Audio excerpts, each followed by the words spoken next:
Hello everyone, welcome back to my channel. This is Khushi. और आज हम वीडियो में बात करेंगे एक ऐसे केस के बारे में जिसने काफी दिनों से पूरे देश में हलचल मचा रखी है। एक ऐसा स्कैम केस जिसे सुन करके, जिसकी डिटेल्स जान करके शायद आप सब हैरान हो जाएंगे। तो ये है एक यूपीएससी स्कैम केस। तो आइए जानते हैं इस केस के बारे में सब कुछ। तो ये केस है आईएएस पूजा खेडकर केस।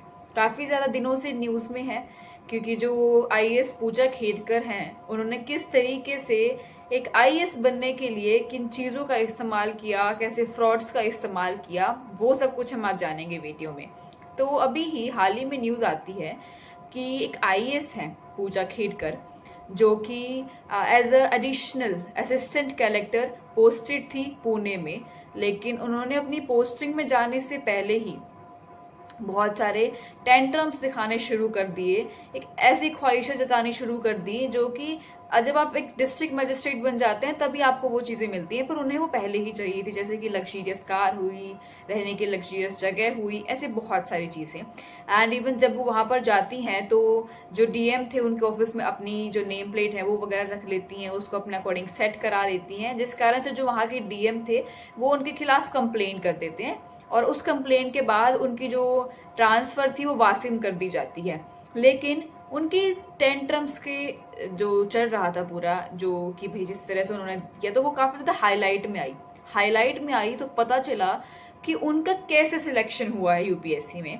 जब उन्होंने, जो वो है आईएएस पूजा खेडकर हैं, वो 2022 की ट्रेनी बैच की ऑफिसर हैं। एंड उनकी जो रैंक थी वो थी 821, यानी कि यूपीएससी सीएससी जो इनकी रैंक थी ऑल इंडिया वो 821 थी, जिस रैंक के अंदर कभी भी आईएएस की पोस्ट नहीं मिलती है। आईएएस की जो पोस्ट है वो मेजरली टॉप रैंकर्स को ही मिलती है, टॉप 80 रैंकर्स को ही। लेकिन उन्हें फिर भी वो रैंक मिली 821 में भी, क्योंकि उनका जो क्राइटेरिया था, पहला था ओबीसी वाला एंड दूसरा जो उनका क्राइटेरिया था वो था उनका मेडिकल सर्टिफिकेट। तो दोनों के अंदर ही बहुत ज्यादा फ्रॉड्स थे। दोनों ही फ्रॉड्स के बारे में जानते हैं। सबसे पहले बात करते हैं ओबीसी वाले, जो उनकी जो नॉन क्रीमी लेयर वाला जो ओबीसी वाला जो क्राइटेरिया था उसके बारे में। तो उन्होंने, जो वो ओबीसी कैटेगरी में आती हैं, और उन्होंने अपने आप को नॉन क्रीमी लेयर के अंदर रजिस्टर करवाया था। अब ये क्रीमी लेयर और नॉन क्रीमी लेयर क्या होता है? जो क्रीमी लेयर होती है उसके अंदर वो लोग आते हैं जिनकी एनुअल जो पे है वो 8 लाख पर एनम से ज्यादा है, या फिर उनके जो पेरेंट्स हैं वो गवर्नमेंट सर्विस में हैं, वो आते हैं क्रीमी लेयर के अंदर। और नॉन क्रीमी लेयर में वो आते हैं जो बच जाते हैं, जो जिनकी जो पर एनम जो इनकम है वो 8 लाख से कम है। और उन्होंने अपने आप को नॉन क्रीमी लेयर में रजिस्टर करवाया कि वो नॉन क्रीमी लेयर में आती है, ओबीसी की रिजर्वेशन ले रही थी। तो अब आप लोग सोचेंगे कि इसमें क्या दिक्कत है। इसमें कोई दिक्कत नहीं है, पर उन्होंने ये झूठ बोल करके रजिस्टर कराया। बहुत बड़ा फ्रॉड था। किस तरीके से फ्रॉड था? उनके पेरेंट्स, जैसे कि उनके जो फादर हैं वो भी एक सिविल सर्वेंट रह चुके हैं, उनकी मदर एक गांव की सरपंच है, और उनके पेरेंट्स के जो एसेट्स हैं, उनके फादर के जो एसेट्स हैं वो अराउंड 40 करोड़ की हैं, और उनकी जो मदर के एसेट्स हैं वो अराउंड 15 करोड़ की हैं। उनके पास लग्जरियस कार्स हैं, वॉचेस हैं, जो हैंड वॉचेस होती हैं, बहुत सारा लग्जरियस वॉचेस हैं उनके पास, इंडस्ट्रीज हैं, शॉप्स हैं, सब कुछ है उनके पास। फिर भी उन्होंने अपने आप को नॉन क्रीमी लेयर के अंदर ओबीसी क्राइटेरिया में रजिस्टर कराया और उसकी रिजर्वेशन पाने की कोशिश करी, और उन्हें मिली भी। और उन्होंने पहले भी एग्जाम दिया था 2019 में भी, उसमें भी उन्होंने ओबीसी क्राइटेरिया के अंदर अपने आप को रिजर्व करवाया था। और अब की बार 2022 वाले में भी उन्होंने यही किया, जबकि उनके पास इतने ज्यादा एसेट्स है और उनके खुद के एसेट्स भी 17 करोड़ तक की हैं। और ये तो नोटेड है, जहां पर दर्ज किए गए हैं वो एसेट्स हैं, इससे ज्यादा उनके एसेट्स मिलेंगे। लेकिन वो फिर कैसे, किस तरीके से वो एक नॉन क्रीमी लेयर में आ सकती हैं जब उनके पास इतने ज्यादा एसेट्स हैं? तो उनके जो ग्रैंड पेरेंट्स हैं वो भी एक्स सिविल सर्वेंट्स रह चुके हैं, तो पैसे की तो किसी भी तरीके की उनको कोई भी तंगी नहीं है। और जब उनसे पूछा गया, जैसे मॉक इंटरव्यूज होते हैं, तो उनसे एक इंटरव्यू में पूछा गया कि ऐसा कैसे, तो उनका कहना था, उन्होंने अपनी जो फादर है उनकी जो इनकम थी वो 0 रजिस्टर करवाई थी। तो उनका कहना था कि उनके जो पेरेंट्स है वो सेपरेटेड हैं, जिस कारण से उसने अपने पेरेंट्स की जो इनकम है उसको 0 करवाया है, जिस कारण से वो नॉन क्रीमी लेयर में आती हैं, उन्होंने ये कहा। अब आप देख सकते हैं कि किस तरीके का फ्रॉड है, कि वो इतना कमा रही है, उनकी खुद की जो इनकम है एनुअल वो है वो 17 करोड़ तक की है, उनके पास इतना कुछ है।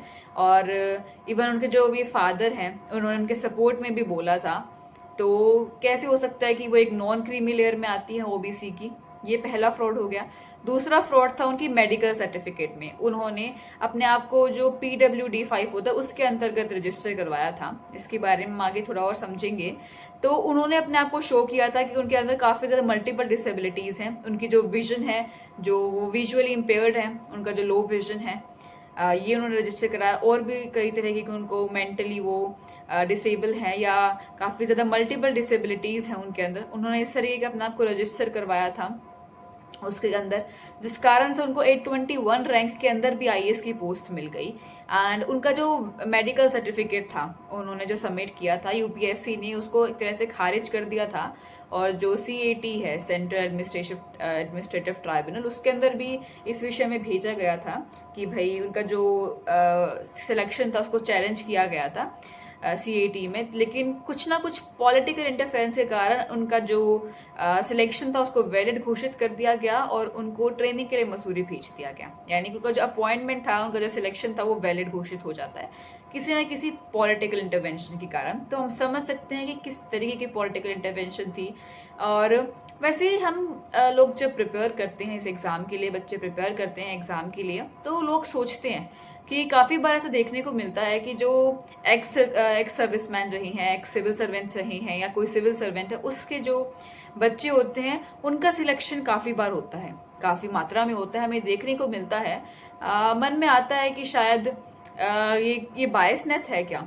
लेकिन फिर भी हम UPSC की क्रेडिबिलिटी पे शक नहीं करते हैं, क्योंकि हमें लगता है कि शायद वो लोग ऐसे परिवार में रहे हैं जिस कारण से उनके पास ज़्यादा गाइडेंस रही है। इवन मेंस और प्रीलिम्स तो उन्होंने खुद ही क्लियर किया होगा।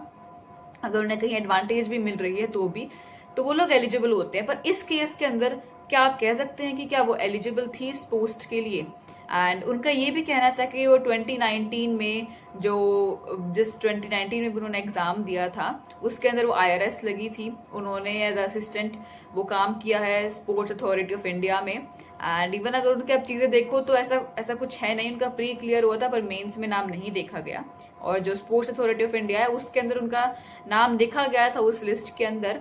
एंड लेकिन IRS वाली पोस्ट के लिए नहीं। तो उनका ये भी कहना था। एंड उसके बाद भी काफ़ी ज़्यादा वो हलचल में ये मुद्दा रहा कि क्या फ्रॉड हुआ, कैसे फ्रॉड हुआ। तो मेजरली मेडिकल सर्टिफिकेट का जो उनका फ्रॉड था वो, और एक जो उन्होंने UPSC की नॉन क्रीमी लेयर में अपने आप को रिजर्व करवाया था, वो सबसे बड़ा फ्रॉड है। एंड इसके बाद बहुत सारा ऐसे ही हमें फ्रॉड्स देखने को मिले। अभिषेक सिंह का हुआ और ऐसे ही बहुत सारे ऑफिसर्स जिन्होंने इस तरीके से अपने आप को रिजर्व करवाया है। एंड उनके ये फ्रॉड्स इनके फ्रॉड्स के बाद देखने को मिला। वो ज़्यादा लाइमलाइट में नहीं आए हैं वो फ्रॉड्स। एंड इवन अभी न्यूज़ आई थी कि जो ये IAS पूजा खेडकर हैं, इनका जो कैंडिडेचर है उसको कैंसिल कर दिया गया है। इनका सिलेक्शन को कैंसिल कर दिया है UPSC ने। एंड जब इन्होंने ये सब करा था, मेडिकल सर्टिफिकेट वगैरह उन्होंने भेजा था, तो आपको एम्स में जाना होता है अपना मेडिकल वगैरह वो करवाने के लिए। और कई बार इनको बुलाया भी गया था पर इन्होंने हर बार वहाँ जाने से मना किया। और आखिरी में कहा कि इनको क्लॉस्ट्रोफोबिया है, कि इन्हें घुटन वाली जगह से फोबिया है, डर लगता है। तो इन्होंने खुद अपना एक सर्टिफिकेट बना करके भेज दिया था। एंड जब इन्होंने एक पहले एग्ज़ाम दिया था उसके अंदर उन्होंने अपनी एक प्रीलिम्स की जो OMR शीट होती है वो भी चेक करने के लिए मांगी थी, जो UPSC ने जिसके लिए मना कर दिया था, इनकी जो अपील थी उसको कैंसिल कर दिया था, जिस कारण से ये हाई कोर्ट में इन्होंने अपना केस भी वो करवाया था। एंड उस केस में इन्होंने one of the famous lawyer को हायर किया था जिनकी फीस बहुत ज़्यादा होती है, जो कि एक non creamy layer OBC reserve person कभी भी नहीं वो हायर कर सकता उससे, और ना ही अफोर्ड कर सकता। लेकिन उसके फादर तो अफोर्ड कर सकते थे ना। तो ये सब कुछ हमें देखने को मिला कि किस तरीके से ये सब कुछ फ्रॉड चला है। लेकिन फाइनली UPSC ने उनका कैंडिडेचर, उनका सिलेक्शन कैंसिल कर दिया है, जो शो करता है somehow credibility of the UPSC। But ये न्यूज़ तो हमारे सामने आ गई। ये वाला जो मुद्दा था ये तो हम लोगों के सामने आ गया पूजा खेडकर का। लेकिन ऐसे बहुत सारे शायद मुद्दे होंगे जो लाइमलाइट में नहीं आ पाते हैं और वो लोग बन भी जाते हैं या IAS एक अच्छी पोस्ट भी संभाल रहे होते हैं। तो ये था मेजर सारा मुद्दा। एंड अभी यही सब कुछ न्यूज़ में था IAS पूजा खेडकर के बारे में। तो उन्हें वापस उनकी ट्रेनिंग जगह थी वहाँ पर बुला लिया गया, उनका कैंडिडेट सिलेक्शन कैंसिल कर दिया गया। तो यही होना चाहिए था, नहीं तो शायद हम भी शक करते कि क्या ऐसा हो सकता है अगर उनका कैंडिडेट कैंसिल नहीं होता तो। तो काफ़ी अच्छा स्टेप था। तो ये सारा पूरा केस था पूजा खेडकर का, जो जिस तरीके से उन्होंने फ्रॉडलेंट चीज़ों का यूज़ किया वो नहीं होना चाहिए था, वो हमने इस पूरी वीडियो में बहुत अच्छी तरह जान लिया।